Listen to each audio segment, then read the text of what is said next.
विधानसभा का बजट सत्र कल से शुरू हो रहा है। बजट सत्र में कोरोना प्रोटोकॉल को ध्यान में रखते हुए सारी व्यवस्थाएं की गई हैं। विधानसभा के विधायकों को बैठने की व्यवस्था में खास बदलाव नहीं किया गया है। पूर्व डिप्टी सीएम सचिन पायलट के पास भले ही अभी कोई पद ना हो, लेकिन विधानसभा के भीतर उन्हें मंत्रियों के बगल में आने की लाइन में ही बैठने की जगह दी गई है। इस बार विधानसभा के सदन में एंट्री पर तकनीकी पहरा लगाया गया है।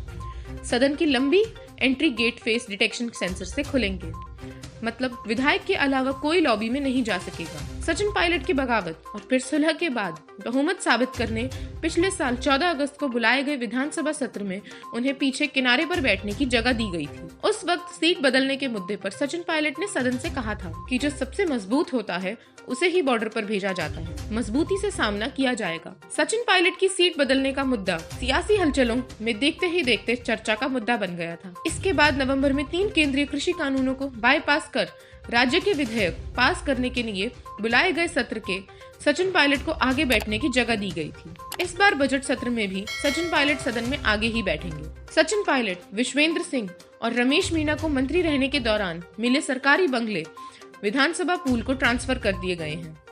अब विधानसभा से तीनों को ये बंगले आवंटित होंगे।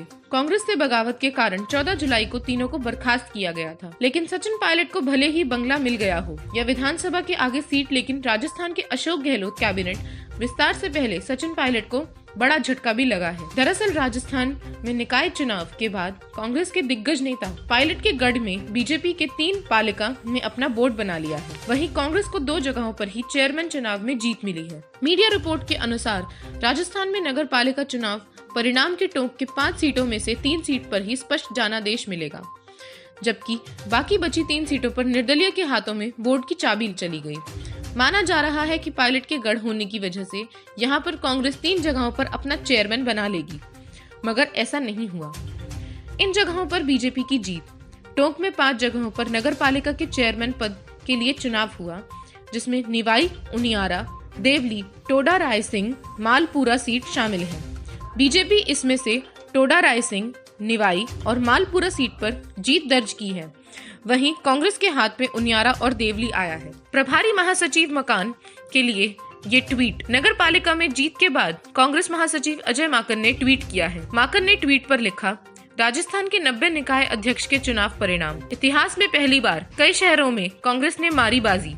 कांग्रेस 48+2, बीजेपी 37। कुल 195 नगरों में निगम पालिका एवं परिषद के चुनावों में कांग्रेस 120 और बीजेपी 74 नगर अध्यक्ष जीते। राजस्थान शहरों में कांग्रेस की ऐसी जीत पहली बार हुई है।